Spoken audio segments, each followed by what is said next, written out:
Take your crazy mother somewhere else. You're scaring my customers. The grocery store owner's voice cut through the cold Chicago morning like a blade. His face flushed red with rage as he pointed at two figures huddled on the sidewalk.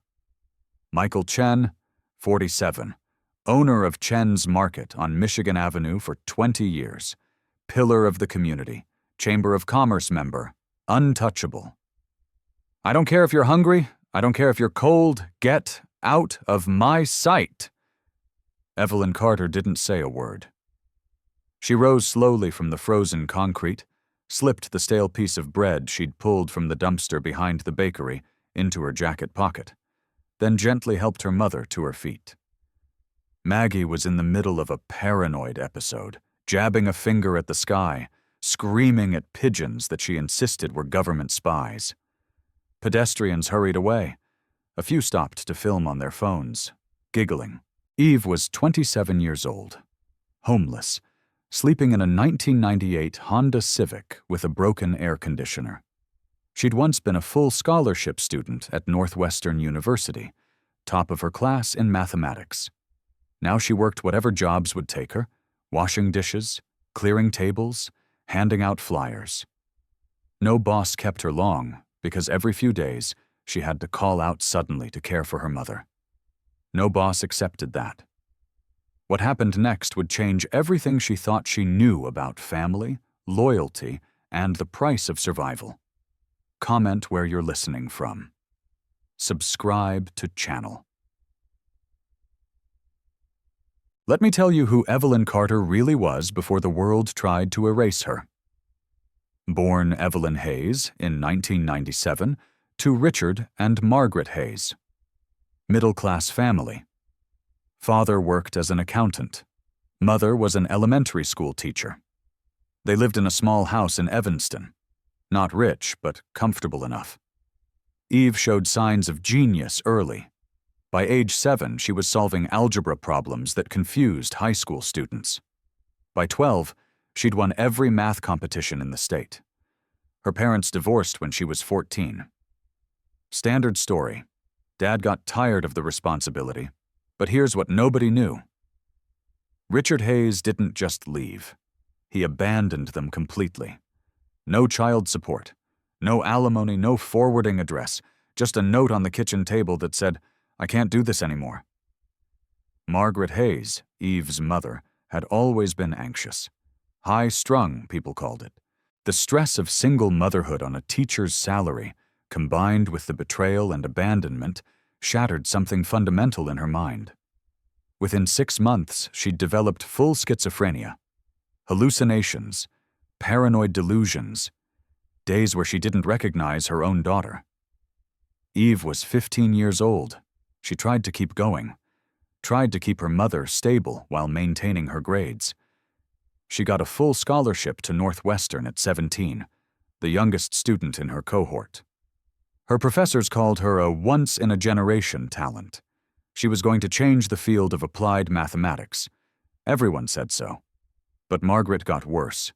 She'd wander into traffic, set fires in the apartment because she thought they were listening through the electrical outlets. Eve couldn't leave her alone.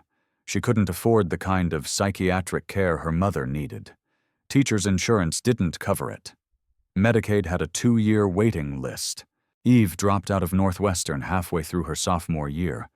She told herself it was temporary, just until she got her mother stabilized, just until she figured things out. She never went back. The landlord evicted them 6 months later. Margaret's screaming disturbed the other tenants. Eve lost her job at the campus bookstore when she didn't return to school. They spent 1 month in a shelter, but Margaret's episodes terrified the other residents. The shelter asked them to leave for everyone's safety. They'd been living in that 1998 Honda Civic for 2 years. The car barely ran. The air conditioning had been broken since Eve bought it for $800 from a man at a gas station. She parked it in different places each night so the police wouldn't cite her for illegal camping. She worked every minimum wage job she could find. Most of her money went to food, and what medication she could afford for her mother from the community health clinic. Their meals were leftovers from restaurants, sometimes bread from dumpsters. Chicago winters were brutal. Temperatures dropped below zero. Eve gave her mother the only blanket and curled up shivering through the long nights.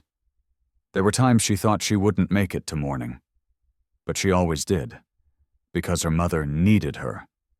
What Eve didn't know was that someone was watching her. Someone who would pull her into a world where leather and chrome meant more than blood, where loyalty was earned through steel and fire, and where the father who'd abandoned her had already set in motion a betrayal that would nearly destroy everything she'd fought to protect. It started 7 months before everything exploded. A small bakery called Helen's Bakery on the corner of State Street. Eve had been sitting outside the shop every morning for a week, waiting for them to open so she could ask for day-old pastries. Sometimes they gave them to her, sometimes they chased her away. This morning was different. An older woman stepped out at 6 a.m., gray hair twisted in a neat bun, kind eyes behind reading glasses. Helen Chen. She didn't shout. She didn't threaten. Instead, she went back inside and returned with a hot cup of coffee and a freshly baked croissant, steam still rising. "You've been sitting here every morning for a week. I think it's time we properly met." Eve looked up, suspicious. Kindness always had a price. Helen sat down beside her on the cold step, not caring that her white apron would get dirty. "I'm Helen. And you?" "Evelyn. Eve." "So, Eve, tell me, why is a young girl like you sitting here every morning?" Eve meant to lie. She was used to lying. But when she looked into Helen's eyes and saw no judgment, no contempt, only genuine concern, she couldn't. The truth spilled out. About the father who'd left 12 years ago. About the mother whose mind had broken. About dropping out of Northwestern. About the car with the broken air conditioner. About the nights so cold she thought they'd die. Helen listened without interrupting. When Eve finished, Helen asked, "Can you wash dishes? Sweep floors? Carry trays?" Eve blinked. "I can do any job, ma'am." "Good. You start tomorrow. I pay by the day, and your mother can sit in the back room while you work. I've got a small sofa back there." Eve couldn't believe what she was hearing. "Why? Why would you help us? You don't even know who I am." Helen smiled sadly. "Because 40 years ago, I was you, sleeping in a car with a sick child, wondering whether tomorrow would be better or worse. Someone gave me a chance. Now I'm giving that chance to you. The next day, Eve began working. She cleaned, served customers, learned how to knead dough and bake bread. Maggie sat in the back room on the old sofa. Some days she was clear-headed and helped fold pastry boxes.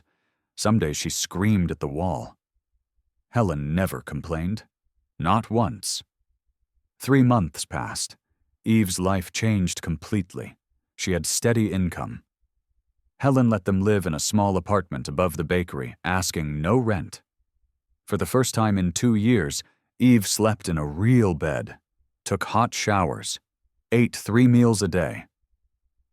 One afternoon, Helen caught Eve scribbling complex mathematical equations on pastry wrapping paper during her break. "Where did you learn this?" "Northwestern, before everything happened." Helen looked at Eve differently. "Then you're not just an ordinary waitress, are you?" Eve didn't answer. She only went back to work. 6 months with Helen were the happiest of Eve's adult life. She should have known good things never lasted. 5:01 a.m. on a Tuesday. Eve woke like always, getting ready to help Helen knead dough for the first batch of bread. But the lights in the shop weren't on. Helen always turned them on at 4:30. Always. Eve pushed open the back door. It was wide open. Her heart clenched. Helen lay on the cold kitchen floor. one hand still gripping a sack of flour that had spilled around her like white snow. Her eyes were closed. Her face looked strangely peaceful. "Helen." Eve ran to her, dropped to her knees, shook her gently. No response. She touched Helen's hand. Ice cold. The body was already stiff. Eve called 911 with trembling hands, but she already knew. Heart attack. Helen had died while preparing to open the bakery she'd loved for 40 years, alone in the kitchen at 4:30 a.m. Helen had no family, no husband, no children, no one at all. The bakery was sold to pay debts and funeral costs. The new owner was a heavy-set man with calculating eyes who came on the third day and said, "I don't need freeloaders. Get out before the weekend." Within 1 week, Eve lost everything. The job, the apartment, the only person in the world who had cared. Helen's funeral took place on a rainy day. Eve was the only one who came besides the attorney handling the will. She stood by the simple coffin, rain soaking through her clothes, and whispered, "Thank you for seeing me. Thank you for giving me 6 months to be human again. I'm sorry I couldn't save you the way you saved me." That afternoon, Eve led her mother back to the Honda Civic. It was still parked in its old spot in the alley, as if it had been waiting for them to come home. 2 months after Helen's death, Eve found a new job. She became a server at the Iron Horse Roadhouse, a biker bar on the south side of Chicago. The first time she stepped inside, Eve felt like she'd entered another world. The place was dark, lit by neon beer signs and dim overhead lights. The smell of motor oil, leather, and whiskey hung thick in the air. Chrome motorcycles lined up outside like soldiers. Men in leather vests covered with patches lounged at tables, tattoos covering their arms. Women in tight jeans and tank tops laughed loudly, their voices cutting through the rumble of classic rock from the jukebox. Eve wore a black uniform and moved among people who probably made in a single night more than she did in a month. She didn't know who owned this place. She didn't know what deals happened in the back rooms. She only knew the pay was decent and the tips were generous. For her, that was enough. Eve worked the night shift, 9 p.m. to 3 a.m., so she could care for her mother during the day. Maggie stayed at a shelter every night. Eve hated leaving her there, hated the damp smell, hated the rows of cots pressed close together, hated how people looked at her mother like she was a burden. But she didn't have another choice. At the bar, Eve kept her distance from everyone. No small talk, no friendships. She'd learned that lesson already. Every time she let someone close, they left. One night, the atmosphere in the bar suddenly changed. The other servers began whispering, straightening their uniforms, standing taller. "Reaper's coming tonight. Everyone brace yourselves." Eve turned to a coworker. "Who's Reaper?" The girl stared at Eve like she'd just asked if the earth was round. "The president of the Iron Disciples MC, owner of this bar, owner of everything for 10 blocks. Don't look him in the eyes. Don't speak unless spoken to. Best thing is don't exist." Eve didn't really understand, but she nodded. She had enough trouble in her life already. Late that night, while clearing a table near the pool room, Eve accidentally overheard a conversation drifting from the room behind the bar. A man's voice, low and hard. "Scorpions are making a move on the east side, testing our territory." Then another voice answered, so cold it raised goosebumps on Eve's arms. "Let them test. When the time comes, I'll finish them." Eve shivered. She hurried away, heart pounding. She realized she was working somewhere far more dangerous than she'd imagined. But there was one thing she didn't know. At 11 p.m., Eve passed a shadowed corner behind the bar and saw something unusual.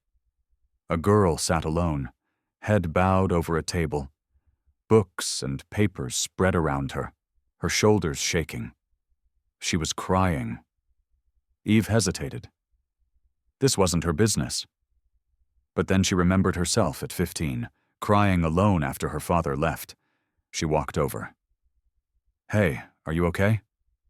The girl looked up, face blotched red, eyes swollen from tears. "Do I look okay?"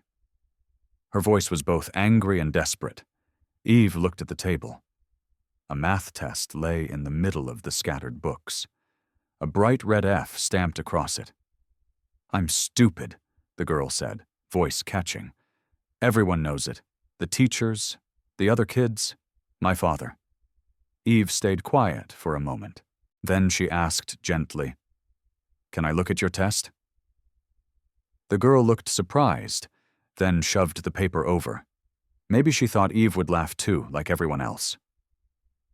Eve scanned the test for 30 seconds. She saw the problem immediately. "You're not stupid," she said. "You're just doing it the wrong way. Let me show you." Eve took a pen and rewrote the problem differently. She explained each step, simple and clear, without complicated terms. The girl stared at the paper, and little by little, her eyes began to brighten. "Wait, that's all it is? That's all it is?" Eve nodded. "Math isn't hard. It's just that sometimes it's taught the wrong way." The girl looked at Eve like she was a miracle. "Who are you?" "Just a server." The girl was silent for a moment, then suddenly blurted out, "Can you teach me? Not here. Somewhere private. My father can't know." Eve shook her head. "I'm just a server. I'm not a tutor." "Please," the girl begged. "I'll pay whatever it costs." Eve looked into the girl's desperate eyes. They were the same eyes Eve had seen in the mirror 12 years earlier. A lonely child who felt she wasn't enough, aching for someone to believe in her. "Keep your money," Eve said. "I'll help you, but this stays between the two of us." The girl's face lit up. "I'm Chloe Thornton." Eve didn't know that 10 minutes of conversation in the dark corner of a biker bar would change her life forever. She'd just agreed to secretly tutor the daughter of the most dangerous man in Chicago. Harold Washington Library. 4 p.m. on a Thursday, a quiet corner on the 4th floor. This became their secret place. 3 times a week after Chloe's school day, and before Eve's shift at the Iron Horse, they met here. Chloe lied to her bodyguards, telling them she was in a study group. Eve stole 2 precious hours before she had to go to work. No one knew. No one was allowed to know. The first week was the hardest. Chloe had lost faith in herself long ago. She believed she was stupid, that math wasn't meant for her. Eve had to break that wall before she could teach anything. She didn't just teach formulas. She taught Chloe how to see problems differently. She taught her that being wrong didn't mean failure. It meant a chance to understand more clearly. She taught her that being smart wasn't knowing everything. It was not quitting when you didn't understand. In the first 2 weeks, Chloe went from an F to a D. In weeks 3 and 4, from a D to a C. By the second month, the girl had reached a B. With every small step forward, Eve celebrated as if it were a great victory. Because for a child who'd once believed she was worthless, every step forward was a miracle. One afternoon, in the middle of a lesson, Chloe suddenly asked, "Why are you helping me? You don't even know who my father is." Eve paused and looked out the library window. "Because someone once helped me when I had nothing at all. I'm just passing it on." "Who was it?" Eve was silent for a long time. Helen's image rose in her mind. The small kitchen at 5 a.m., the smell of freshly baked bread, the gentle smile. Chloe didn't ask again.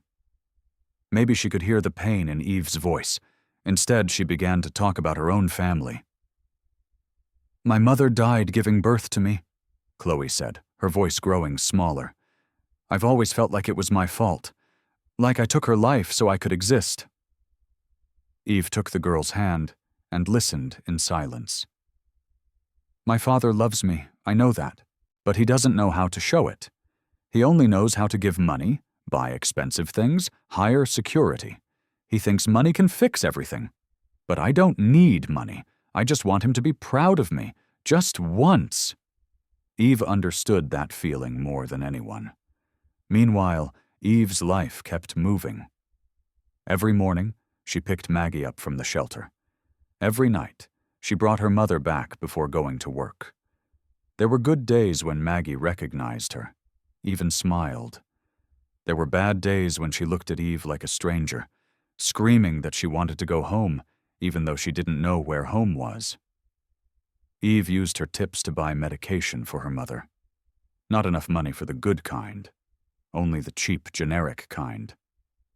But something was better than nothing. Then, that day arrived. Chloe ran into the library, glowing, a sheet of paper in her hand. She threw her arms around Eve and sobbed. "I got an A, my first A in my whole life." Eve held her and her own tears spilled over. She cried from pride. She cried because she remembered herself once, the top student with a future bright as a promise. She cried for the education dream she'd been forced to give up. "I knew you could do it," Eve whispered. "I always knew."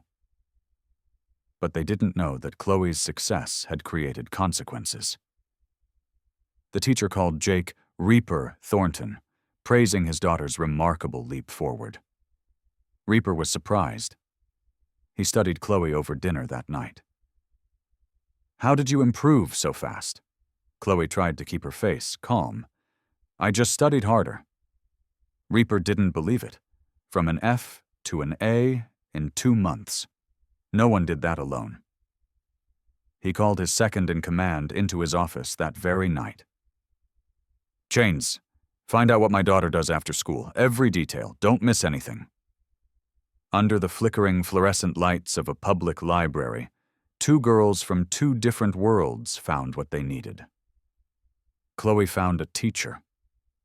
Eve found a purpose. But someone was watching, and their secret was about to be exposed. Tuesday, 5 p.m., Harold Washington Library, 4th floor. Their familiar corner.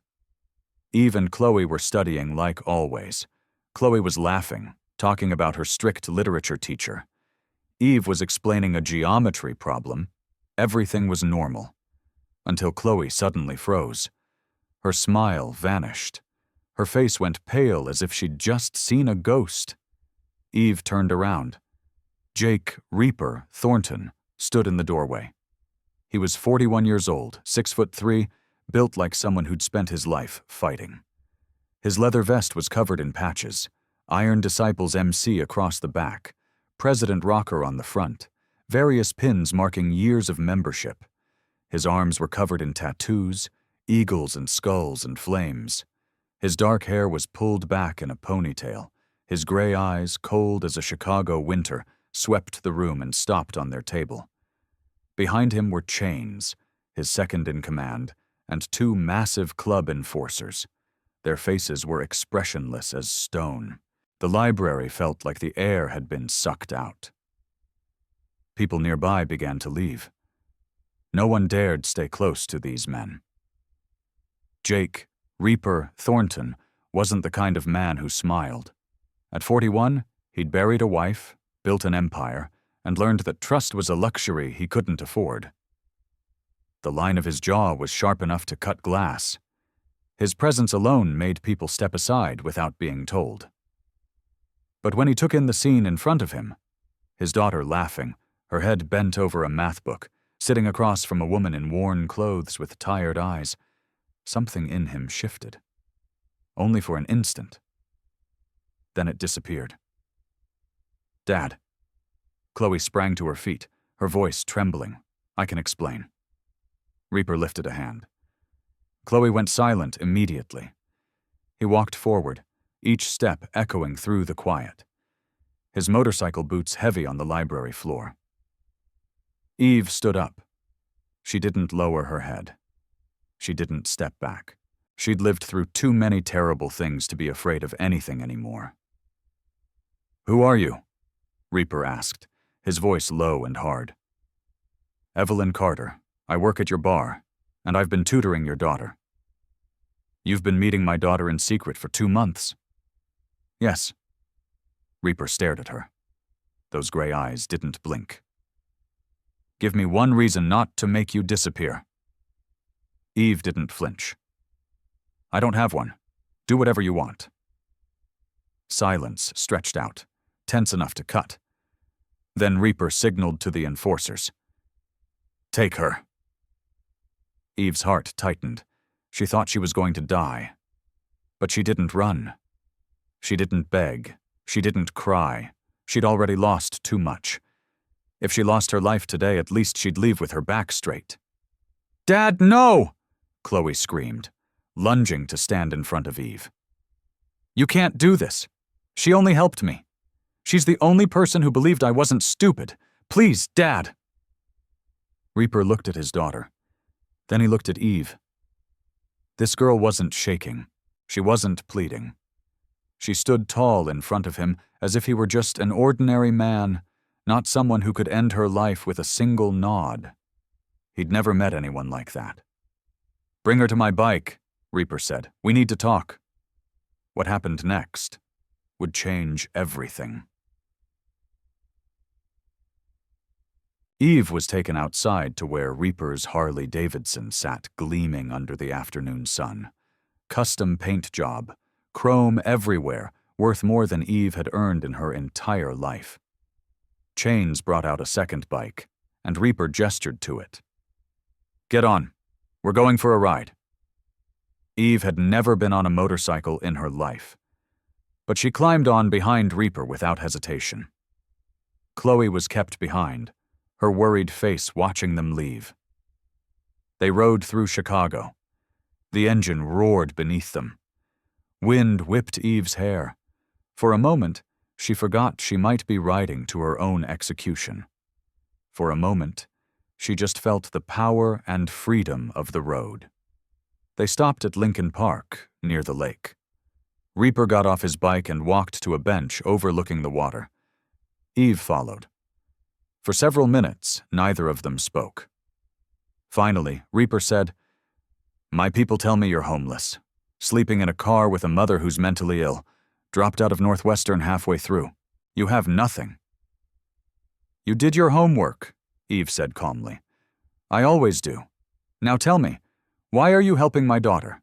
What do you want?" "I don't want anything. She needed help. I helped, that's all." Reaper stared at her. "Nobody does anything without wanting something back." Eve met his eyes directly. "You're right. I want to see her succeed. I want to prove that one person can make a difference, and I want to feel useful once in this miserable life. There. Are you satisfied?" Reaper fell silent. In his mind, thoughts churned. This girl wasn't like anyone he'd met in the MC world. Not afraid, not flattering, not hungry for money. She could die right now and still wouldn't lower herself. "My daughter went from an F to an A in 2 months," he said slowly. "The teacher thinks it's a miracle." "It isn't a miracle," Eve said. "She's smart. She just needed someone to teach her the right way." Reaper turned to look at the lake. Boats moved slowly across the water. "It isn't a miracle," he repeated, softer. Then, without warning, he said something Eve didn't expect. "She hasn't smiled like that since her mother died." Eve went quiet. She didn't know what to say.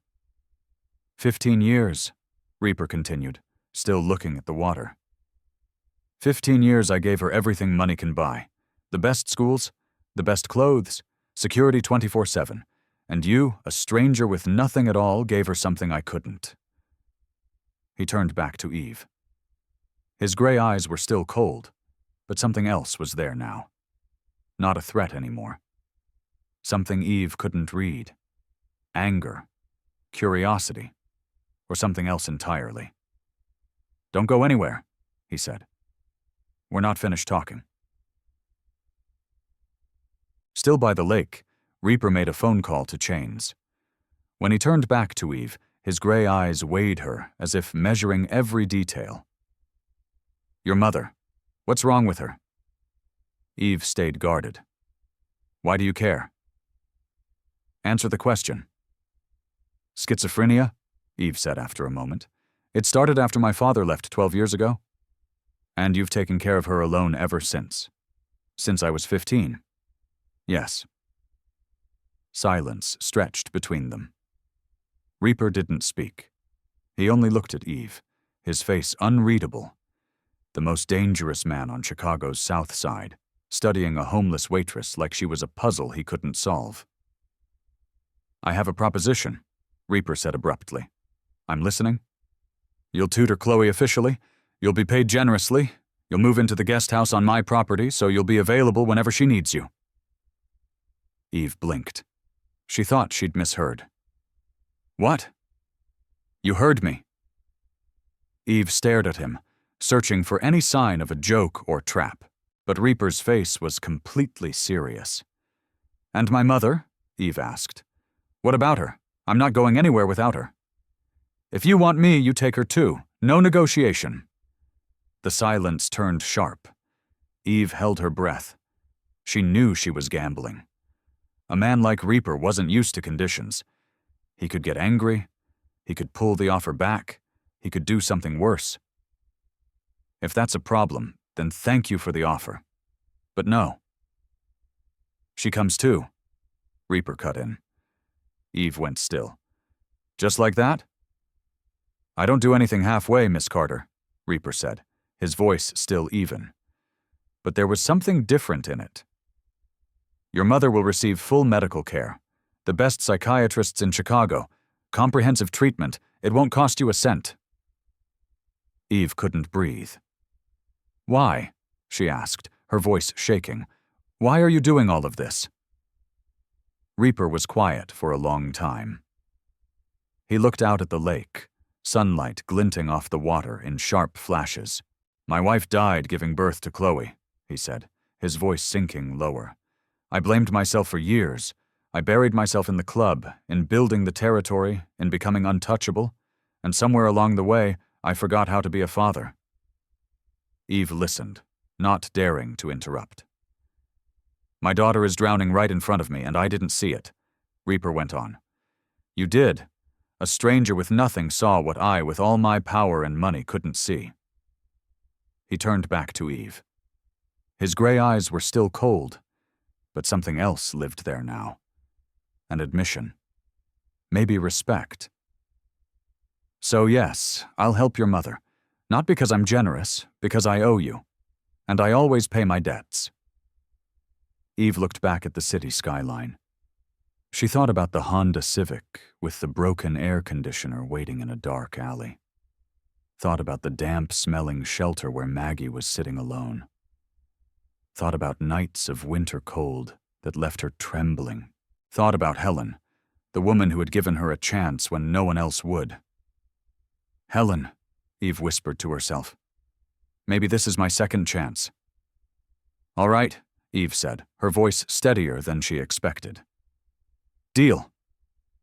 "Deal," Reaper replied. He held out his hand. Eve stared at it for a second, then took it. When their hands touched, Eve realized something. His hand was warm. Not cold like the exterior. Not cold like those gray eyes. Reaper seemed to notice something too. His gaze flickered, only for an instant. Then he pulled his hand back quickly and turned to his motorcycle. "Chains," he called into his phone. "Take Miss Carter back to get her things. Tomorrow morning pick her up and her mother. Bring them to the compound." That night, Eve sat in the broken car for the last time. Maggie was asleep beside her, breathing evenly. Eve looked up at the night sky through the cracked windshield. Tomorrow everything would change. She didn't know whether she was stepping into salvation or a trap. She didn't know what that man truly wanted. She didn't know what the future would hold. But for the first time in years, she had something she'd thought she'd forgotten long ago. A reason to hope. The custom van came to a stop in front of the gates of the Iron Disciples compound. Eve guided her mother out, then stood frozen as she took in what lay before her. No, calling it a house wasn't right. It was a fortress. The compound covered 3 acres on the far south side. 10-foot walls topped with security cameras surrounded the property. The main clubhouse was a massive 2-story structure, half warehouse, half mansion. Chrome motorcycles lined up in perfect rows in the parking area. A garage big enough to hold 30 bikes sat to the left. To the right was a smaller building, the guest house where Eve and Maggie would live. The gate was wrought iron, custom made, the Iron Disciples skull logo worked into the metal. "Look, Evie, the ocean. We're at the beach." Maggie suddenly cried out, eyes bright. She pointed at the fountain in the courtyard, face glowing like a child's. Eve smiled sadly. "That's right, Mama. We're at the beach. Sonar." Maggie ran to the fountain, cupped her hands to catch the water, laughed.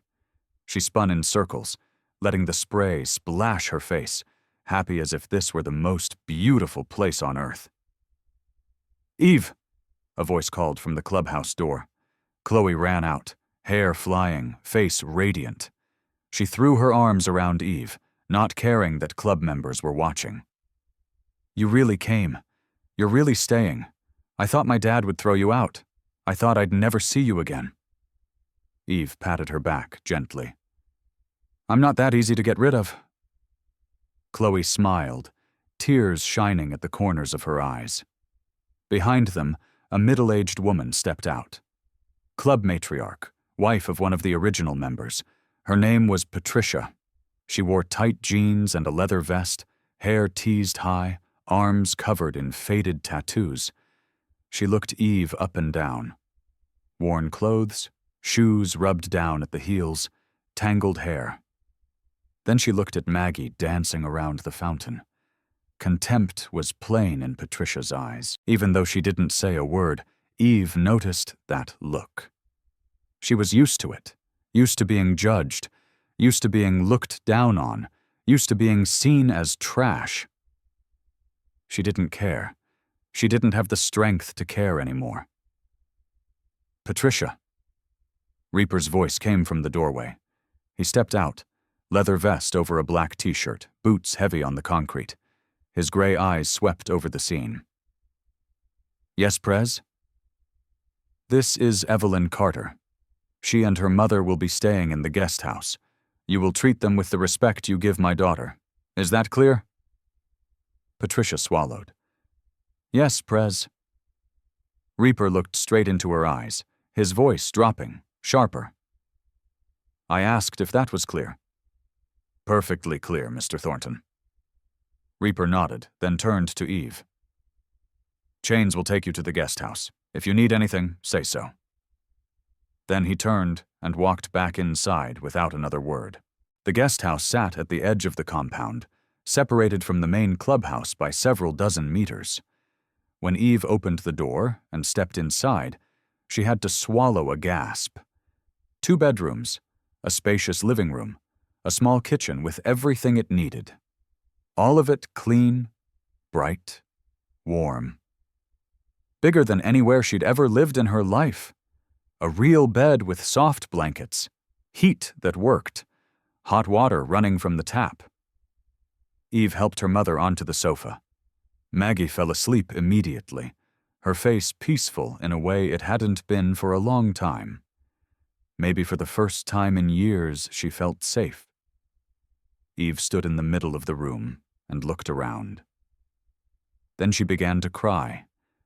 For the first time in months, the tears came hard and fast beyond her control. She wasn't crying from sadness.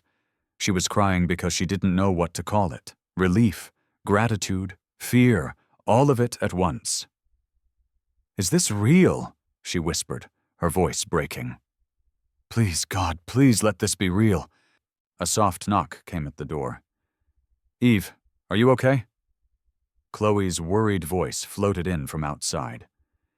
Eve wiped her face quickly, drew a deep breath and opened the door. "Yeah, I'm okay. I'm just adjusting." Chloe looked at Eve's reddened eyes, but didn't mention the tears. She only took Eve's hand and squeezed it gently. "I know this is a lot, but you're safe now. I promise." Eve looked at the 15-year-old girl comforting her, and without meaning to, she smiled. "When did you grow up so fast?" "Because I have a good teacher," Chloe said with a grin, then hugged Eve again before running back to the main clubhouse. That night, Eve lay on a real bed for the first time in months. Not hungry, not cold, not afraid of being woken by strangers or police. She should have felt safe. But lying in the dark, staring up at the ceiling of a room that wasn't hers, she couldn't shake one thought. What does he really want from me? The truth was coming, and it would be more devastating than anything she could imagine. 1 month passed. Eve slowly grew used to her new life. A life she'd never dared to dream of. Every morning at 8 a.m., a nurse came to check on Maggie and make sure she took her medication on time. From 10 a.m. until noon, Eve tutored Chloe in the private study inside the clubhouse. In the afternoon, she had time for herself, reading in the clubhouse library or walking through the compound grounds. In the evening, she ate dinner with Chloe and Reaper. He was often absent because of club business, but on the nights he was there, the atmosphere turned strange. Tense, as if something invisible were stretched tight between them. Reaper began to appear more often during the lessons. He sat in the corner of the room, silently watching Eve teach his daughter. At first, Eve felt observed, but not in a threatening way, more as if he was trying to understand something. Sometimes he asked questions. "Why do you explain it that way?" Eve answered. "Because she's a visual learner. She needs to see the pattern, not just hear the formula." Reaper would nod and store it away. No further comment. But Eve noticed afterward, when he spoke to Chloe, he began explaining things with more concrete examples. He was learning how to be a father from her. Small moments began to add up. One morning in the library, Eve and Reaper reached for the same book on a high shelf. Their hands brushed. They both pulled back at once, as if they'd touched fire. At one dinner, Eve looked up and caught Reaper watching her. His gaze had softened. Not as cold as the first day anymore. Something else lived there. He turned away quickly and went back to eating as if nothing had happened. Once, Maggie suddenly became agitated, running through the compound yard, shouting about things that weren't there. Eve ran after her, trying to calm her down, and Reaper was the first person to appear at Eve's side. He didn't say anything. He simply helped Eve guide Maggie back to the guest house. His face showed no irritation, no disgust, only understanding. Then that night came. 2 a.m. Eve couldn't sleep. She tossed on the bed, thoughts turning too loud, and finally decided to go out and walk in the compound yard. The night air was cool. Moonlight flooded the grounds. And she saw him. Reaper sat alone on a stone bench beside the fountain, a bottle of whiskey set next to him, his eyes fixed on nothing. He looked strangely lonely. The most powerful man on Chicago's South Side, sitting here alone at 2 a.m., drinking and staring into the void. Eve meant to turn back. She didn't want to intrude.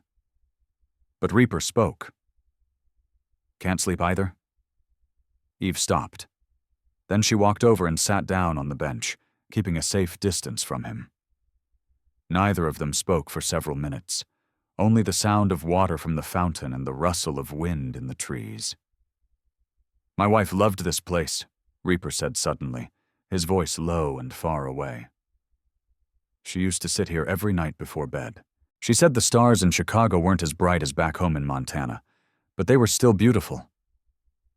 Eve listened in silence. "You must miss her." Reaper took a swallow of whiskey. "Every day. It's been 15 years. and it still feels like yesterday." He paused and looked up at the sky filled with stars. "You know what the worst part is?" "What?" "Chloe is exactly like her. The same eyes, the same smile, and every time I look at my daughter, I see the woman I lost." Eve understood then.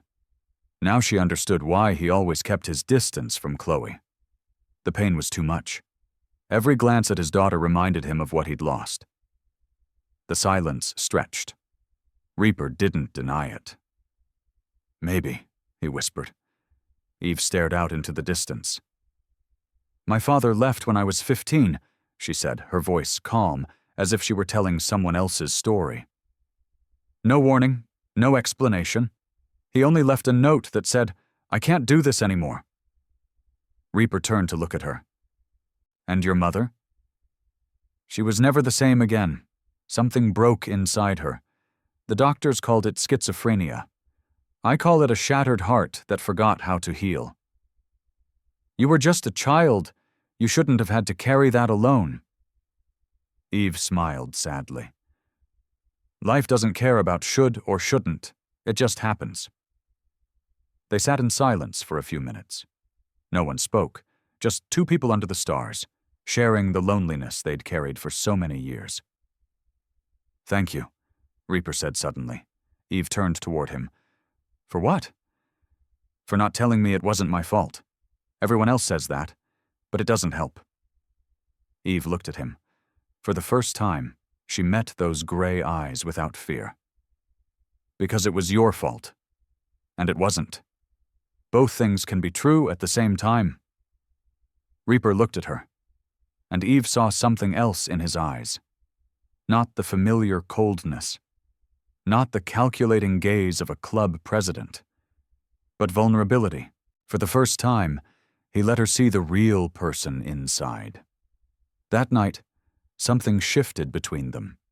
They were no longer just an employer and a hired hand, no longer strangers forced into the same circumstance. They were two broken people who had finally found someone who understood. And that was more dangerous than anything either of them could recognize. But there was one thing neither of them knew. The father who'd abandoned Eve 12 years ago had just made contact with the club's most dangerous enemy, and the betrayal he was about to commit would nearly destroy everything Eve had fought to protect. 3 weeks after that conversation by the fountain, Reaper brought Maggie to see Dr. Nathan Cole, the leading psychiatrist in Chicago. Lakeside Psychiatric Hospital was unlike anywhere Eve had ever taken her mother. There were no dark, mildew-reeking hallways, no screams echoing from patient rooms, no indifferent looks from staff who'd grown too used to suffering. Instead, the rooms were bright. Sunlight poured through large windows, clean, quiet. The staff smiled and spoke patients' names with respect. Dr. Cole was a middle-aged man with warm eyes and a patient voice. He didn't treat Maggie like a crazy patient. He treated her like a human being who needed healing. In the first week, the second week, Maggie was put on new medication. Her body responded well. The delusions began to fade. She no longer screamed at walls or talked to people who didn't exist. By the third week, Maggie began to have longer stretches of clarity. She knew where she was. She asked about Eve. She even remembered the doctor's name. Eve began to hope. For the first time in 12 years, she dared to think that maybe her mother would come back. Then the 20th day arrived. Dr. Cole called Eve into his office. His expression was grave. Eve's heart clenched the moment she saw that look. "Miss Carter, I need to be honest with you," Dr. Cole said, his voice gentle but heavy with what he couldn't hide. "Your mother's condition is very severe. Many years without proper treatment have caused significant damage." Eve swallowed. "What does that mean?"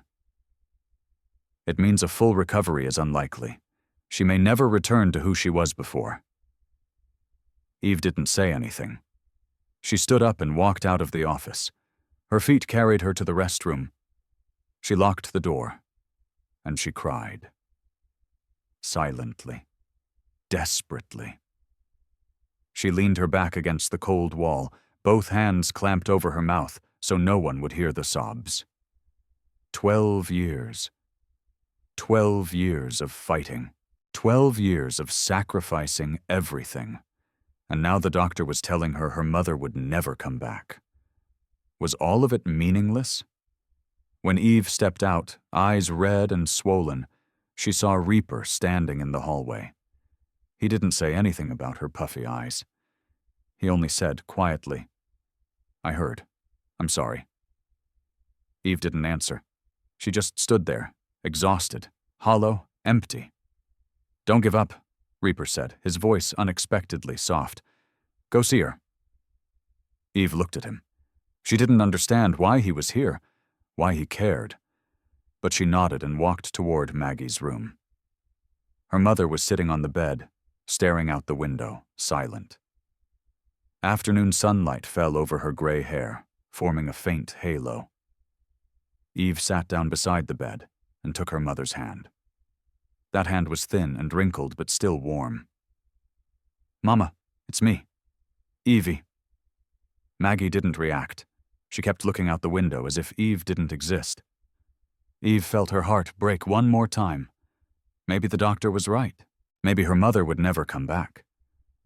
She started to stand, ready to accept what couldn't be changed. Then Maggie squeezed her hand. Eve froze. Maggie turned to look at her, and her eyes were clear, bright, present, for the first time in years. "Sweetheart," Maggie whispered, her voice trembling. "Is that you? Is it my Evie?" Eve collapsed. She sobbed and clung to her mother as if letting go would make her disappear. All the years of holding it in burst out at once. "Yes, Mama, it's me! I'm here! I'm here!" Maggie lifted a hand and stroked her daughter's hair, her eyes full of tears. "You're so beautiful. You look so tired. Are you eating enough?" Eve cried and laughed at the same time. "Yes, Mama, I'm eating enough now." Outside the hospital room window, Reaper stood in silence, watching. He saw Eve, the strong woman who had never cried in front of him, falling apart in her mother's arms. He saw Maggie, the sick woman the world had abandoned, stroking her daughter's hair as if she were still the child she'd once been. A strange feeling rose in his chest, something warm, something he didn't know how to name. Chains stepped up beside him. "Prez, is everything all right?" Reaper didn't look away, his eyes still fixed on the scene inside the room. "Everything's all right. More than all right." Later, Dr. Cole told Eve that moments like this were very rare, windows of clarity that arrived without warning. He couldn't promise they would last. But right now, in this precious moment, Maggie had returned. And Eve held on to it as if it were the only thing keeping her alive. Because it was. What Eve didn't know was that outside the hospital, in a parking lot 3 blocks away, a man sat in a car watching the building through binoculars. Richard Hayes, Eve's father, the man who'd abandoned her 12 years ago. And he was making a phone call. "Yeah, I confirmed it. She's here every Tuesday and Thursday, same time. The mother's alone in room 314 for about an hour while the daughter meets with staff." A voice crackled through the phone. "Good work, Hayes. The Scorpions MC will make this worth your while. Stay close. When we move, we'll move fast." Richard Hayes hung up the phone and stared at the hospital building. For just a moment, his face showed something that might have been regret. Then it hardened again. He needed the money. That was all that mattered. The truth they buried for 12 years. 2 weeks after Maggie's miracle, life in the compound became strangely normal. Normal in a way Eve had never known. Her mother still had good days and bad days, but the good days came more often. Chloe grew more confident, more radiant. And Reaper, the cold man all of Chicago feared, began coming home earlier to eat dinner with his family. Then the good news arrived. Final exams ended. Chloe earned an A in every subject, for the first time in her life. Street Catherine Academy called with praise. Chloe had made astonishing progress and had the potential to become the top student in her class. Reaper decided to host a small dinner to celebrate. Only 4 people: him, Chloe, Eve, and Maggie. That day was a good day for Eve's mother. She was clear, recognized everyone, even dressed nicely on her own to come to dinner. They sat around the long table in the clubhouse dining room, but there was none of the distant formality of club meetings. They sat close, like a real family. Midway through the meal, Chloe stood up, a glass of orange juice in her hand, her expression solemn. "I want to thank someone," she said, looking at Eve. "Eve, you didn't have to help me. You had every reason to focus on yourself and your mother, but you chose to spend your time teaching a spoiled rich kid who couldn't add fractions." Eve smiled. "You're not spoiled, and you've always known how to add fractions. You just thought you didn't." Chloe laughed, her eyes shining. "What I mean is, you're the big sister I've always wished for, and I hope you know that." Eve felt her throat tighten. She was about to say something when Maggie spoke up unexpectedly. "My Evie is very good at teaching," she said, her voice clear and present. "She used to teach me how to remember things. 'Repeat it 3 times, Mama,' she always said. 'Repeat it 3 times.'" Eve turned to her mother, so shocked she could barely breathe. "You remember that?" 12 years, back when Eve had been a first-year college student, teaching her mother how to remember to take her medicine. And her mother remembered. Reaper looked at Eve across the table. A rare warmth flickered in his gray eyes. He raised his whiskey glass. "To family, however we find it." Their eyes met and held. 1 second. 2 seconds. Too long to be accidental. Eve was the first to look away, her heart beating wild. After dinner, Chloe led Maggie upstairs to the guest house. The girl had grown used to caring for her, treating it as if she were taking care of her own grandmother. Eve stayed behind to clean up, even though it wasn't necessary. Old habits were hard to break. She'd been a server, had lived by clearing other people's tables. She didn't know how to sit still and let someone else serve her. "You don't need to do that," Reaper's voice came from behind her. "We have people for that." Eve didn't turn around. "I like feeling useful." Reaper walked into the kitchen and came close to get a glass of water. The distance between them was close. Too close. Eve could smell his cologne. Leather and motor oil and something else. Something that was just him. "Can I ask you something?" Reaper said. "Depends on the question." "Why do you always keep your guard up?" Eve stopped what she was doing and turned to him. "Because the last time I let it down, I got hurt." "Who hurt you?" "Everyone." Silence. The kitchen suddenly felt smaller. The air grew thick.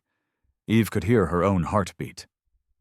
"I won't hurt you," Reaper said, his voice low and deep. "You don't know that."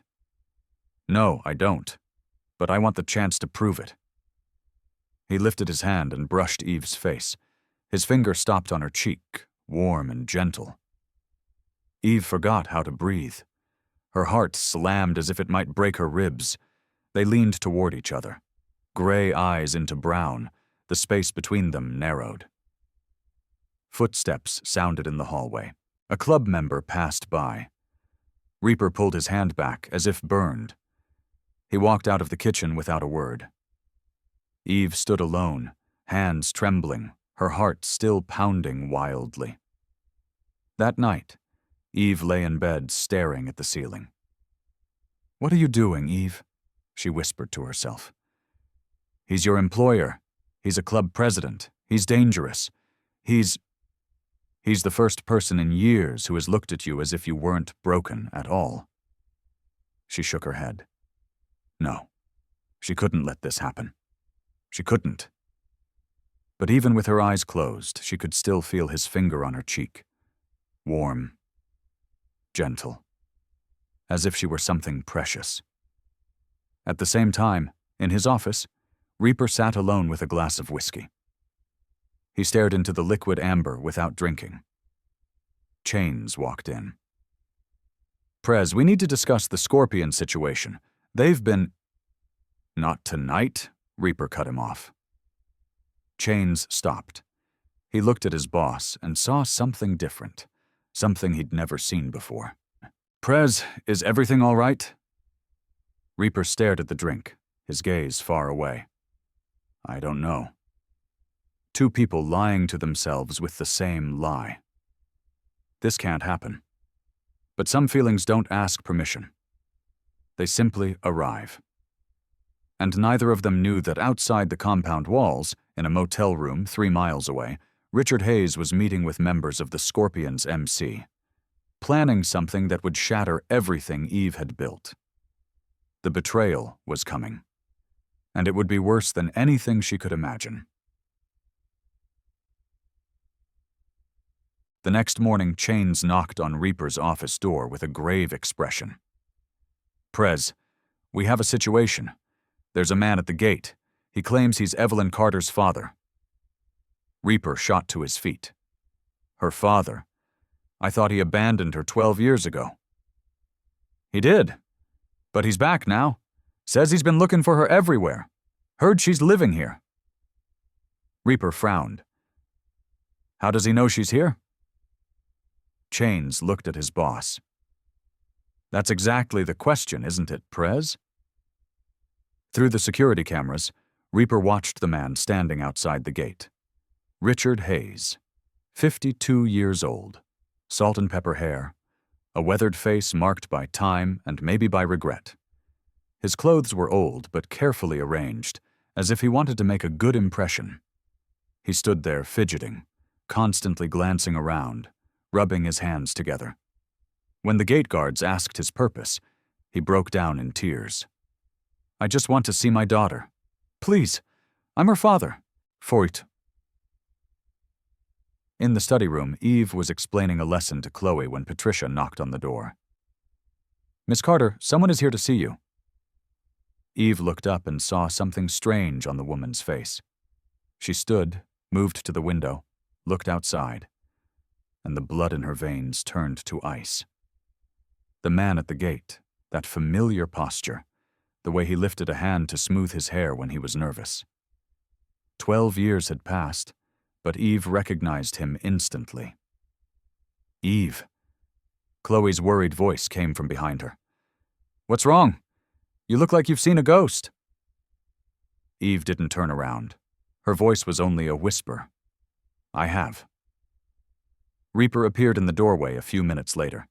He looked at Eve, gray eyes searching. "The decision is yours. I can have him removed." Eve was silent for a long time.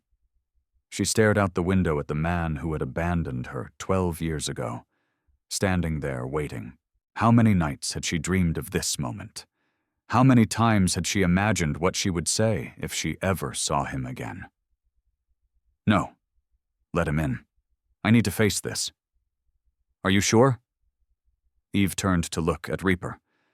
"No, but I've been running for 12 years. It's time to stop." The clubhouse common room. Eve stood to one side, back straight, face blank. Richard sat across from her on a worn leather couch, more expensive than everything he'd ever owned in his life. Reaper stood in the corner, silently watching. He didn't speak, but he didn't leave either.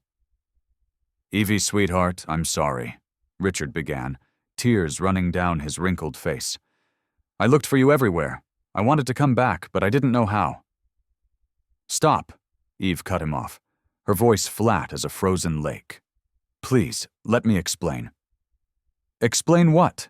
Eve asked. "Explain why you left a note and disappeared. Explain why you abandoned your wife when she needed you most. Explain why you left a 15-year-old girl to carry everything alone." Richard dropped his head. I was scared. I couldn't take it. Your mother was getting worse, and You were scared. Eve cut in, her voice starting to shake with anger. I was 15. I was terrified every day, but I didn't run. Richard looked up, his voice cracking. I made a mistake, Evie. I know that. But no matter what happens, I am still your father. You are a Hayes. I am not a Hayes. Eve spat the name back at him, her voice trembling with a decade of suppressed fury. The day you left us to rot, I threw that name in the trash along with every memory of you. I took my mother's maiden name, Carter, because she was the only parent who stayed to fight. My name is Evelyn Carter, and I don't owe a single syllable of my identity to a man named Richard Hayes. Evie, please, Richard pleaded. A father stays. A father fights. A father doesn't abandon his family just because things get hard. Eve surged forward, her eyes blazing. I want to make it up to you, Richard pleaded. I want to be in your life. Eve laughed, a bitter sound with no joy in it. Where were you when my mother screamed at the wall every night? Where were you when I had to drop out of school to pay for her medicine? Where were you when we slept in a car through 3 winters? Where were you? Richard went silent. No answer. No excuse could erase 12 years of absence. You don't get to come back when other people have done all the hard part, Eve said, her voice cold as ice. Get out. Evie, please. She told you to get out. Reaper stepped forward, his voice low and threatening. Richard looked up and for the first time realized who the man in the corner was. The patches on his vest, the skull logo, the word President. Fear flickered across his face. This isn't over, Richard said as the enforcers led him out. I'm still your father, whether you like it or not. The door shut. Eve sank into a chair, her hands trembling. All the strength she'd shown seemed to drain out at once. Chloe ran in and wrapped her arms around her.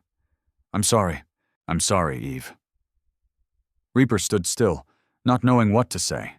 He wasn't good at comforting, not good at showing emotion. But he was here, and that mattered more than any words. Eve looked up at him. Thank you for letting me handle it myself. Reaper nodded.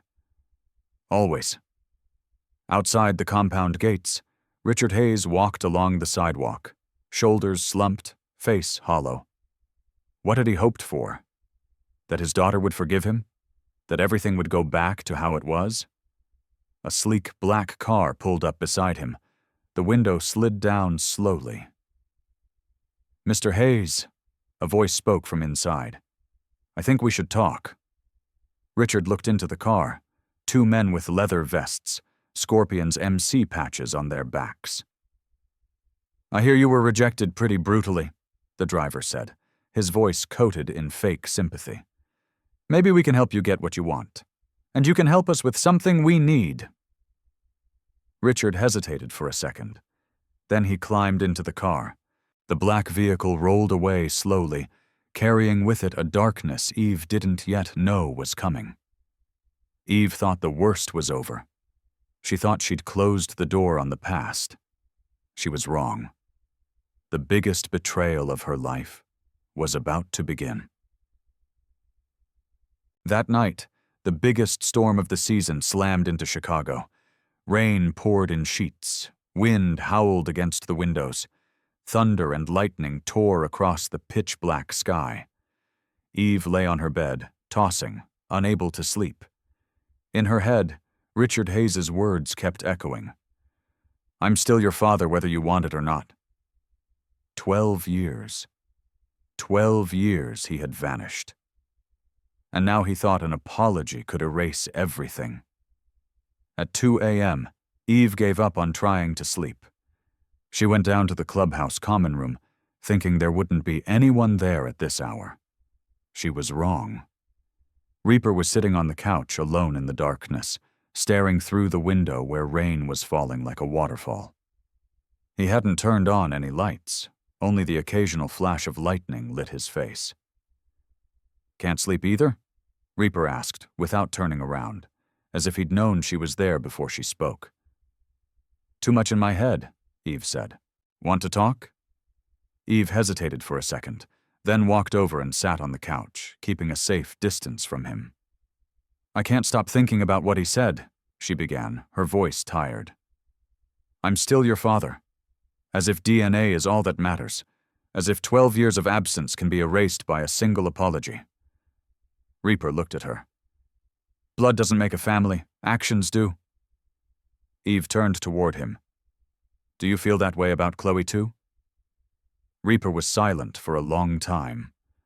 Lightning flared, throwing his face into stark light for a heartbeat. I wasn't a good father to her. Not really.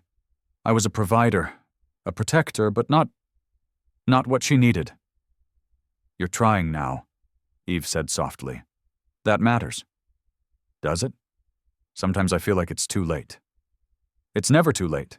Not if you truly want to change. Silence settled again. Only the storm's roar outside. Can I tell you something I've never told anyone? Reaper asked suddenly. Eve looked at him. Okay. When my wife died, I made myself a promise. I said I would never let anyone get that close again, because losing her, it almost destroyed me. That's why you push everyone away, Eve whispered. That's why I push everyone away, Reaper nodded. My daughter, my brothers, anyone who tries to get past the wall. Eve studied him. And yet you're sitting here talking to me at 2 a.m. Silence. Long. Tense. Yeah, Reaper finally said, his voice low and rough. I'm here. Eve drew a slow breath. Want to know a secret? I'm afraid. Every day in this compound. I'm afraid. Reaper turned to look at her. Afraid of what? Afraid all of this will end. Afraid I'll wake up one day and realize it was just a dream. Afraid someone will decide I'm not worth keeping. No one is sending you away, he said. You say that now. But what happens when I'm not useful anymore? When Chloe doesn't need a tutor, when… Stop. Reaper cut her off. He stood and moved closer to Eve. Her heart began to race. She stood too, not sure why. You think I'm keeping you here because you're useful? Isn't that why? At first maybe, but now what? Reaper lifted his hand and gently tipped her chin up. His fingers were warm against her skin. His gray eyes held hers, and there was no coldness left in them at all. Only sincerity. And something else. Something dangerous. Now, I don't know who I'd be without you. He kissed her. Softly at first, as if he were afraid she might vanish.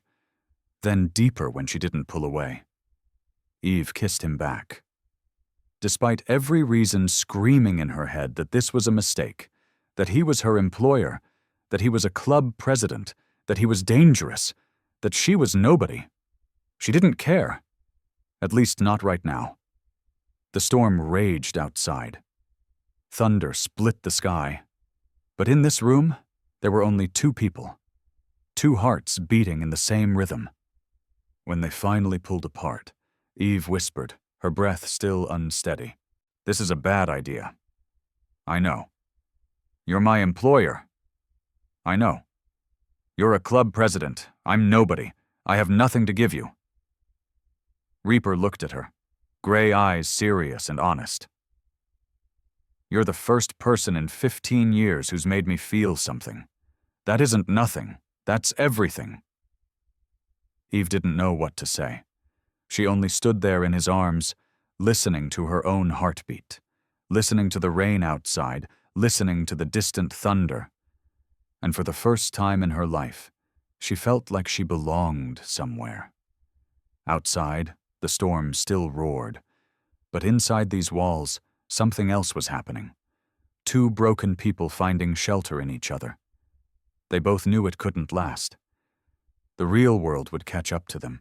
His enemies, her past, 1,000 reasons why this was impossible. But for one night, they chose to forget them all. What they didn't know was that outside the compound, in that black car 3 miles away, Richard Hayes had just finished making a deal with the devil, and the consequences would shatter everything. 1 week after the kiss in the storm, everything seemed normal. Eve taught Chloe every day, ate dinner with the family every night, sometimes caught Reaper's gaze on her across the table. They didn't talk about that night. They didn't need to. Some things were bigger than words. That morning began like any other. Maggie went to therapy as usual, the nurse taking her to Lakeside Hospital at 8 a.m. Eve stayed home to teach Chloe literature. Reaper left early for a club run, promising he'd be back for lunch. Everything was peaceful. Peaceful enough that Eve should have been suspicious. At 11 a.m., Eve's phone vibrated, an unknown number. She almost didn't answer, but something pushed her to pick up. "Miss Carter." A strange man's voice came through, low and cold. "We have your mother." Eve went rigid. The blood in her body seemed to stop. "What?" "If you want to see her alive again, tell your boyfriend to give us what we want. He has 24 hours. "Who are you? Where is my mother?"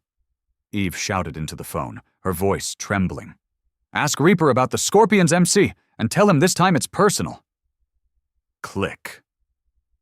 Eve stood there with the phone still pressed to her ear. Her body turned to stone. Chloe looked up from her books. "Eve, what's wrong? You're white as a sheet." Eve didn't answer. She bolted from the room, looking for Reaper. He wasn't home yet.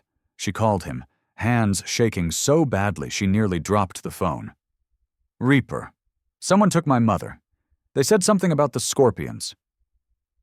Silence for a beat on the other end. Then Reaper's voice came, cold as ice. "Where are you?"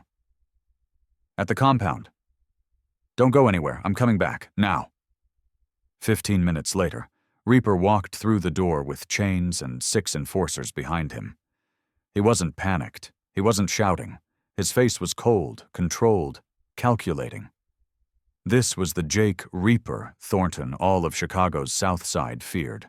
"Tell me exactly what they said." Eve told him everything, word for word. Her hands shook uncontrollably. When she said the name Scorpions, Reaper's jaw locked. "Scorpions?" he snarled through clenched teeth. "Those bastards." "Who are they? What do they want?" "They're our rival club," Reaper said, his voice hard as steel. "They want our territory, our bar, our blood, and now they're using you to get to me." Chains stepped forward. "Prez, we traced the call, and we found something else. Richard Hayes has been in contact with Scorpions members all week." Eve felt as if a knife had gone straight into her chest. "What?"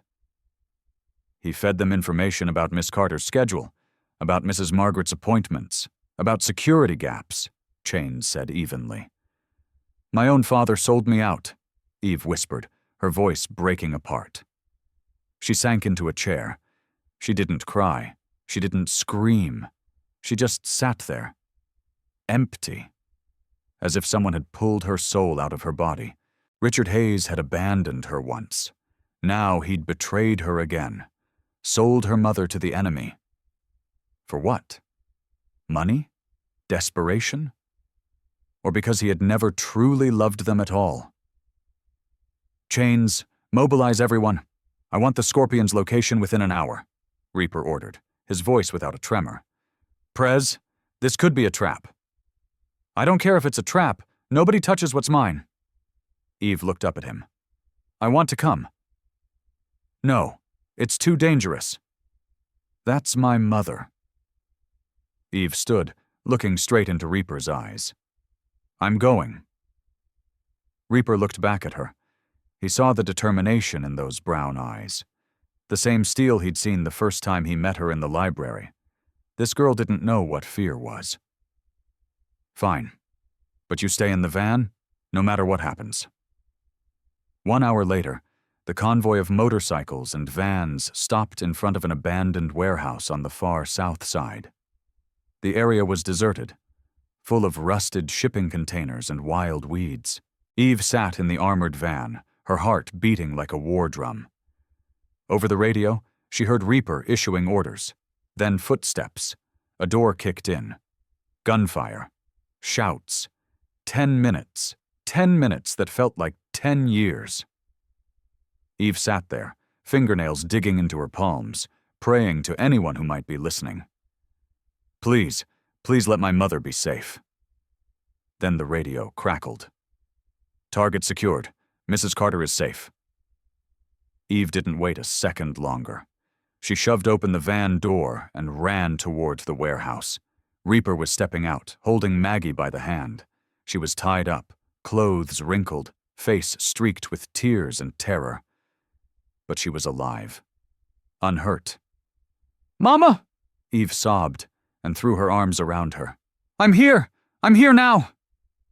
Maggie trembled in her daughter's arms. "The bad people, Evie. They kept asking about you. I didn't say anything. I didn't say anything."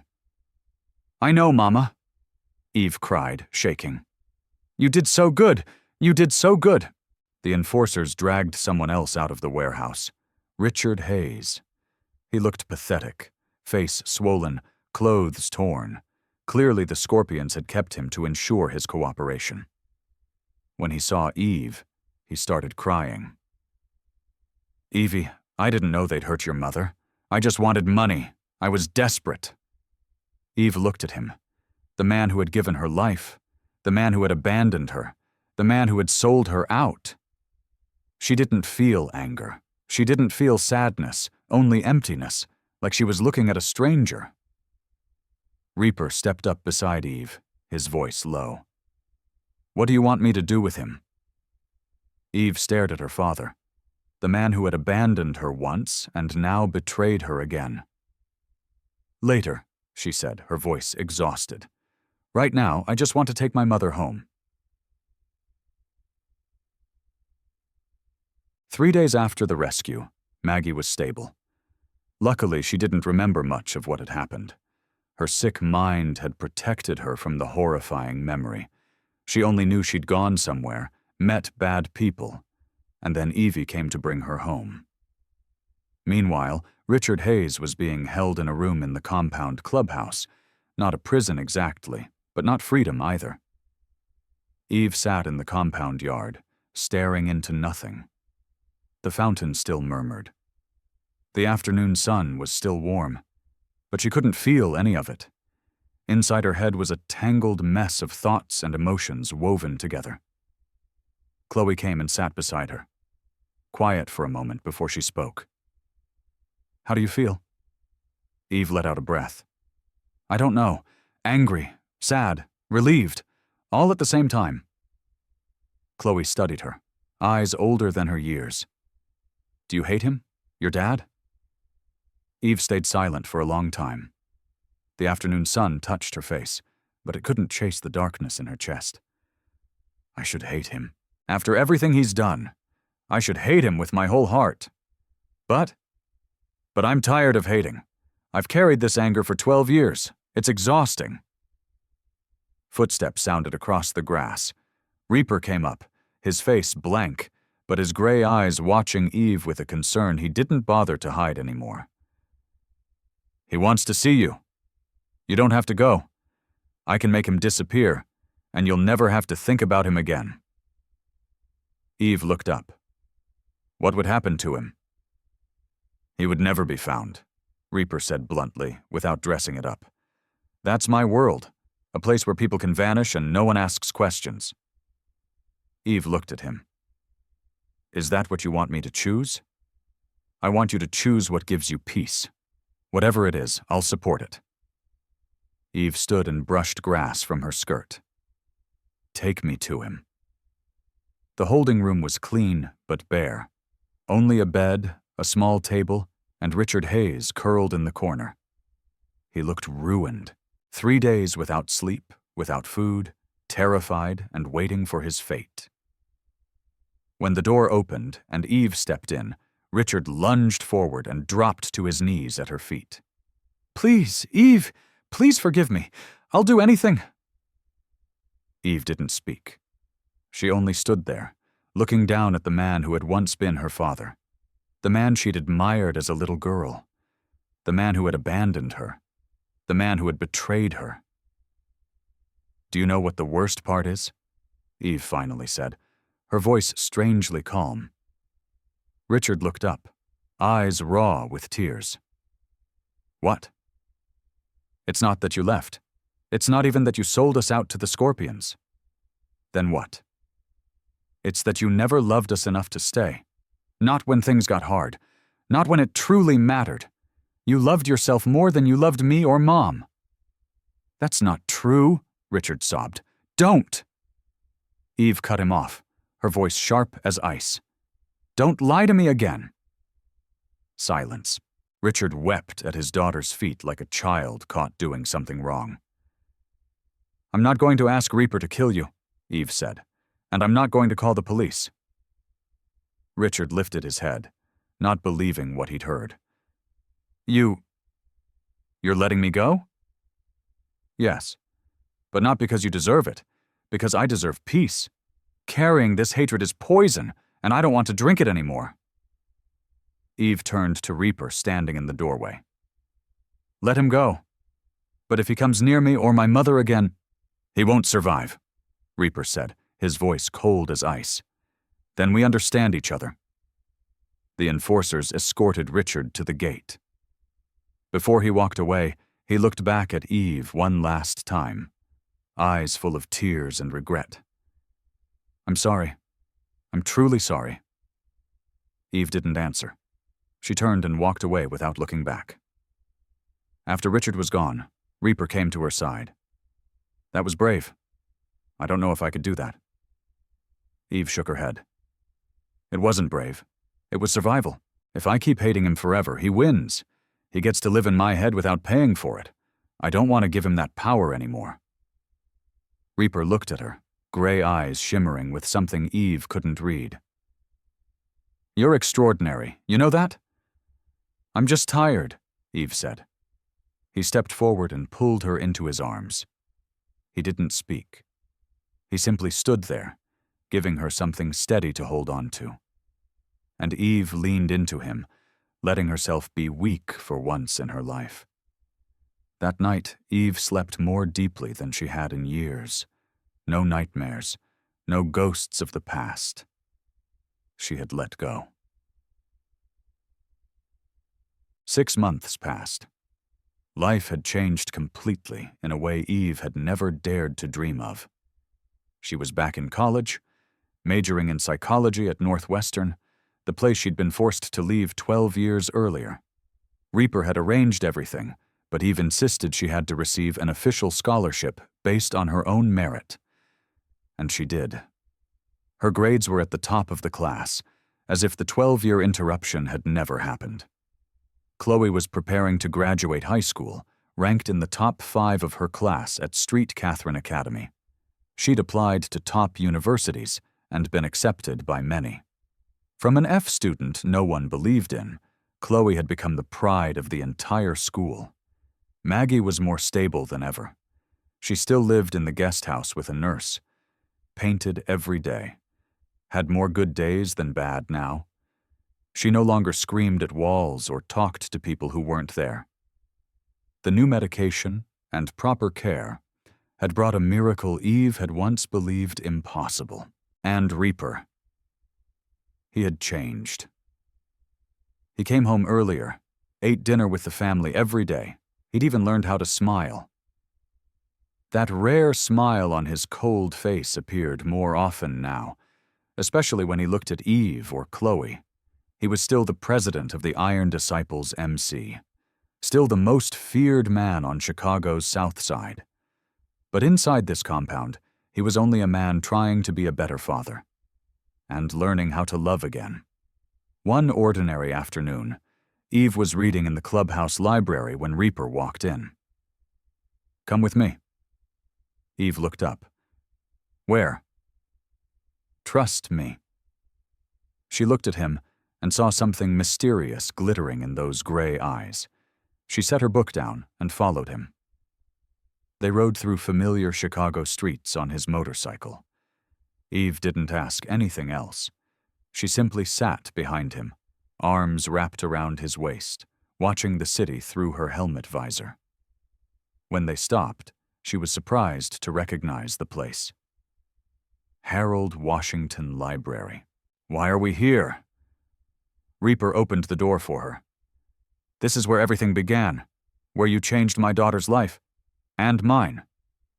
They went inside, rode up to the 4th floor, walked to the quiet corner where Eve had once taught Chloe. Everything looked the same.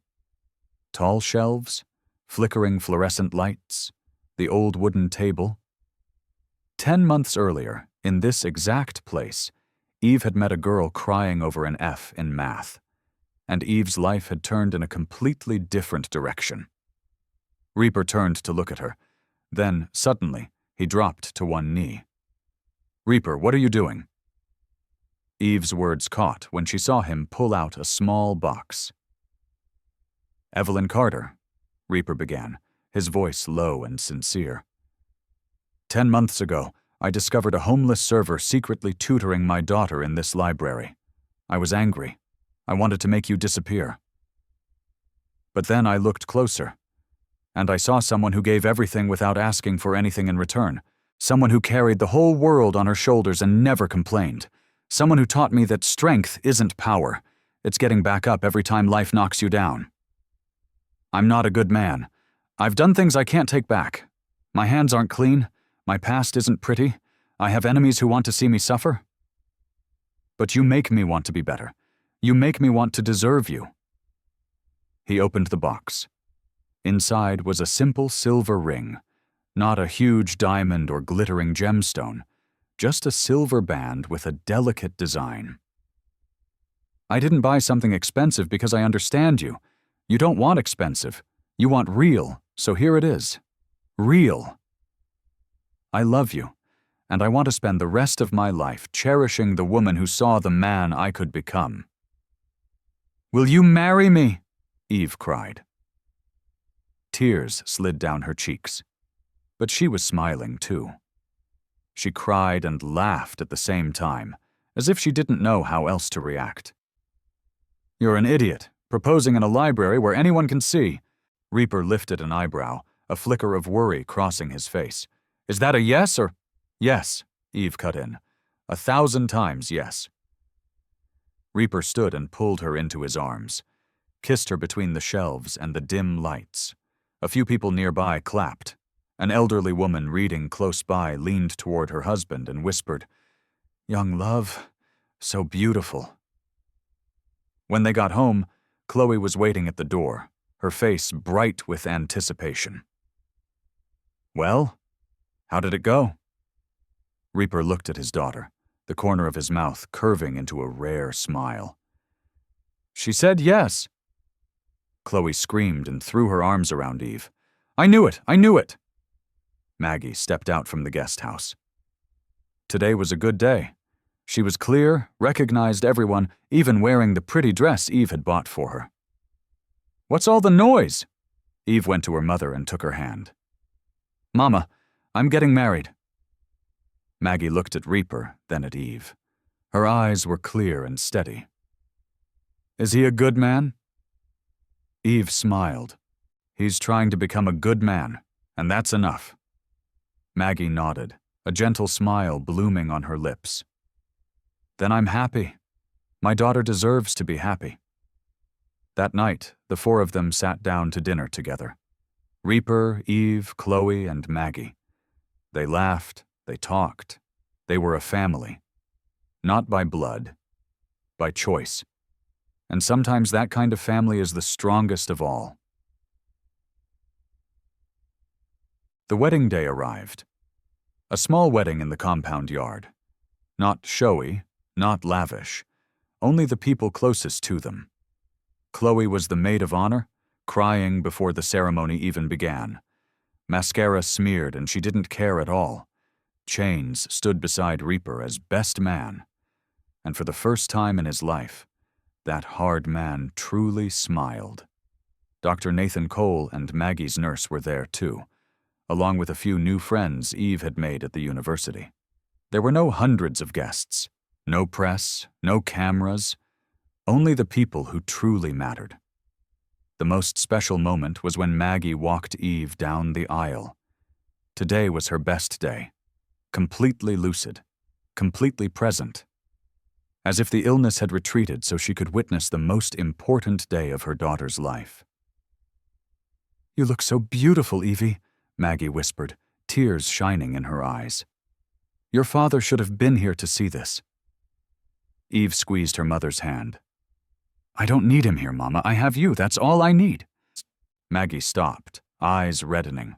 I'm sorry for not being able to be with you through those years. My mind, it kept taking me far away." "Mama, stop." Eve turned to her, gentle but firm. "You were always there, even when you didn't know. You were the reason I kept fighting. I love you, my daughter." "I love you too, Mama." Reaper waited at the end of the aisle in a black suit. And for the first time in his life, he looked nervous. The man all of Chicago's South Side feared was trembling like a young man on his first date. When Eve reached him in a simple white dress, hair down, barely any makeup, he whispered, "You are breathtaking." Eve smiled. "You look pretty sharp when you clean up." They stood facing each other, hand in hand, and spoke their vows. "I, Jake Thornton, promise to protect you, not only from the outside world, but from myself. I promise to be better, to try harder, to never take you for granted. I promise to become the man you see when you look at me, even when I can't see myself that way. I, Evelyn Carter, promise to stand beside you through storms and through silence, through good days and days that feel unbearable. I promise to remind you who you are when you forget. I promise to be your home, the way you have become my home." "I do. I do." The kiss. Small fireworks lifted into the afternoon sky. Chloe cried the loudest of everyone. Maggie clapped, beaming. "My daughter is married. My daughter is happy." At the celebration after the ceremony, Chloe stood to speak. "1 year ago I failed every class and believed I was stupid.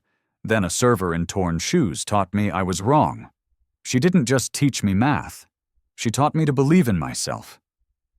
The girl turned to Eve, tears streaming.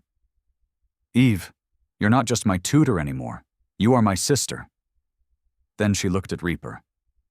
"And Dad, thank you for finally letting someone in. Mom would be so proud." Reaper stood, and for the first time in front of everyone, he hugged his daughter. That night, after the guests had gone home, Eve stood alone on the balcony overlooking the compound, looking out at the Chicago sky. Reaper came up behind her and wrapped his arms around her from behind. "What are you thinking about?" "I'm thinking about how different my life is compared to 1 year ago. I used to sleep in a car, eat leftovers. Wonder if tomorrow was worth waking up for. And now I have a family, a home, a future. It doesn't feel real." "It is real," Reaper whispered against her ear. "It's your reality now, and I'll spend every day making sure you never have to doubt it." Eve lifted her eyes to the stars, the same stars she used to pray to through the cracked glass of a broken car long ago. "My name is Evelyn Carter Thornton," she whispered into the night. "Daughter of a woman the world called crazy, a college dropout, homeless, broken, but also a survivor, a fighter, a teacher, a wife." She closed her eyes and let the tears fall freely. "God, I used to beg you just to let me live through one more day. I didn't dare ask for more, but you gave me everything." A mother who remembers my name. A little sister who chose me. A man who saw me when no one else did. Thank you. I don't deserve it, but thank you. I will make every moment of this second chance count." And so the girl who once slept in a broken car under the bitter Chicago sky now stood beneath stars, surrounded by love. She had walked through fire. She had lost everything and rebuilt from ash.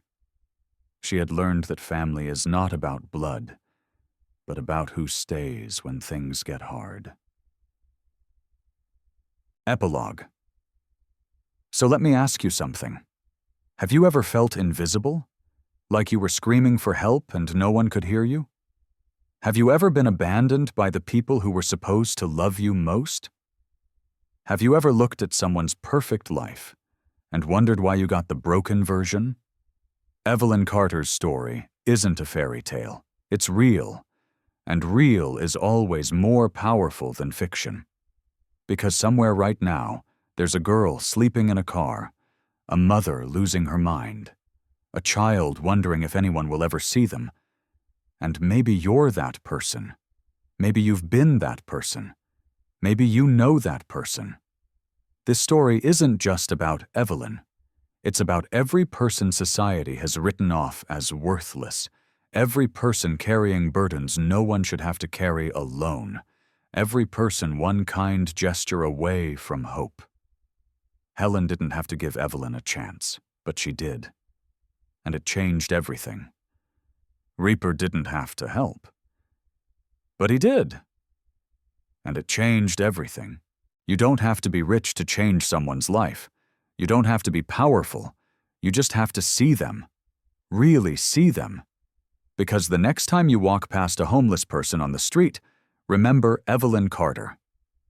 Northwestern scholarship student. Mathematical genius. The girl everyone ignored. The next time you judge someone for their struggles, remember Maggie Carter. Elementary school teacher. Loving mother. The woman whose mind broke because her heart did first. The next time you think one person can't make a difference, remember that every story in this video started with one person choosing kindness when cruelty was easier. Drop your story in the comments. Have you ever been judged unfairly? Has anyone ever given you a second chance that changed your life? Or have you been that person for someone else? Share this story. Not the sanitized version, the real version. The version that makes people uncomfortable. Because discomfort is where change begins. Because somewhere, a girl is sleeping in a car tonight, wondering if tomorrow is worth seeing. And maybe, just maybe, your share will reach the one person who can help her. Subscribe to channel. Because these stories matter. These people matter. You matter. And remember, no circumstance is permanent. No judgment is final. No person is worthless. Your past doesn't define you. Your struggle doesn't define you. The people who abandoned you don't define you. You define you. Stay just, stay loud, stay free.